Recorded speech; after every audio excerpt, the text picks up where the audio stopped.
Bismillahirrahmanirrahim. Assalamualaikum warahmatullahi wabarakatuh.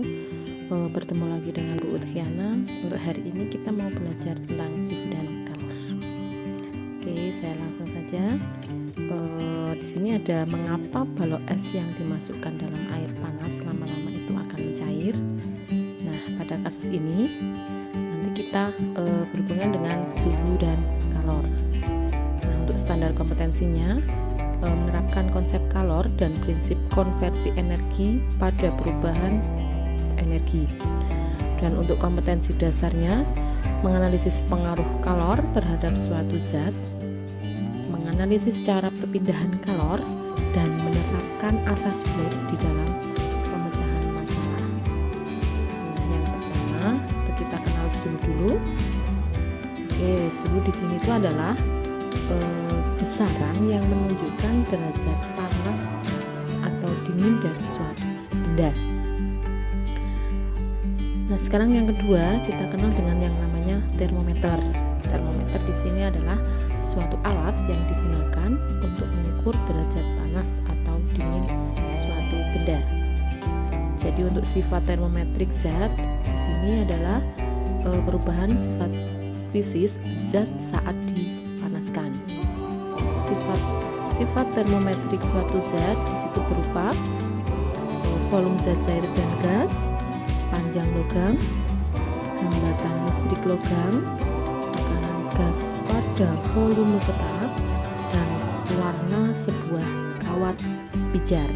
Itu tentang sifat-sifat termometrik suatu zat. Nah, selanjutnya kita bisa mengukur suhu dengan termometer. Termometer tadi adalah alat yang digunakan untuk mengukur suhu. Nah, jadi untuk sebagai pengisi termometer, cairan yang sering digunakan itu kita menggunakan raksa. Keunggulannya apa sih? Kenapa sih raksa ini digunakan sebagai pengisi termometer? Nah, ternyata keunggulan dari raksa itu yang pertama adalah cepat terjadi kesetimbangan termal dengan zat yang diukur. Itu yang pertama. Selain itu, ternyata raksa itu dapat dipakai untuk mengukur suhu yang cukup rendah sampai suhu tinggi karena memiliki titik beku pada min 39 derajat Celcius dan titik didih 357 derajat Celcius. Itu keunggulan air raksa yang kedua. Yang ketiga, ternyata air raksa itu tidak membasahi dinding tabung sehingga pengukurannya menjadi lebih teliti. Yang keempat, pemuaian raksa itu linier terhadap kenaikan suhu.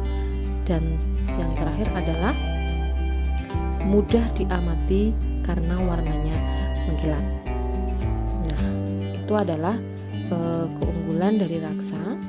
Kenapa raksa itu digunakan sebagai pengisi termometer. Selanjutnya, termometer itu juga dapat diisi dengan menggunakan alkohol ya. Jadi selain menggunakan raksa, juga dapat diisi dengan menggunakan alkohol. Tetapi tidak dapat digunakan untuk mengukur suhu yang tinggi karena alkohol sendiri ternyata titik didihnya hanya 78 derajat Celcius. Jadi berbeda dengan raksa. Kalau raksa tadi mempunyai titik didihnya adalah 357 derajat Celcius. Termometer alkohol itu cocok digunakan untuk mengukur suhu yang rendah karena alkohol memiliki titik beku yang sangat rendah yaitu min 115 derajat Celcius. Ya, itu perbedaan antara alkohol sama raksa sebagai pengisi termometer. Oke, sampai sini. Setelah itu kita mau menjelaskan macam-macam skala termometer dan perbandingannya. Jadi di sini yang sering digunakan itu nanti ada 4. Ada Celcius, ada Fahrenheit, ada Reaumur sama Kelvin. Nah, untuk termometer Celcius di sini nanti mempunyai titik beku, titik yang paling rendah itu 0 derajat Celcius.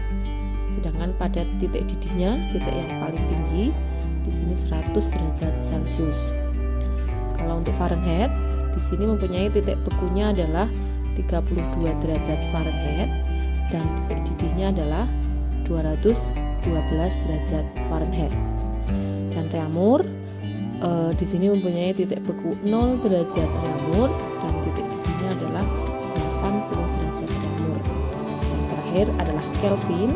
Kelvin ini memiliki titik beku, titik paling rendah itu adalah 273 derajat, sedangkan titik didihnya, titik yang paling tinggi itu 373 derajat. Nah, ini ada pembagian skala. Kalau Celsius itu 100 itu bisa diambil rentan antara 0 sampai 100, maka pembagian skalanya adalah 100. Nah, kalau 32 sampai 212 ini rentannya atau jaraknya itu sampai 180. Reamur 0 sampai 80 pembagian skalanya adalah 80. Kalau Kelvin 273 sampai 373 pembagiannya adalah 100.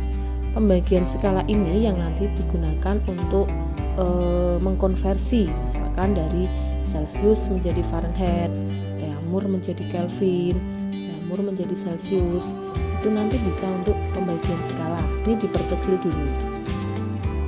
Jadi nanti Celsius itu mempunyai skala 5.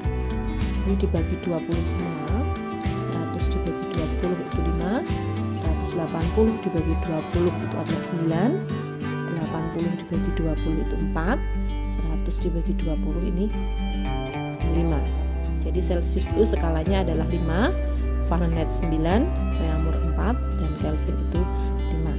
Jadi seperti itu. Itu untuk pengukuran termometer ya, suhu. Nah, selanjutnya ada jenis-jenis termometer. Di sini yang sering digunakan adalah termometer suhu badan, digunakan untuk mengukur suhu badan seseorang. Ini ada termometer segelen, ada termometer logam, dan ada termometer optik. Ini hanya sebagian saja ya untuk termometer. Oke, terima kasih.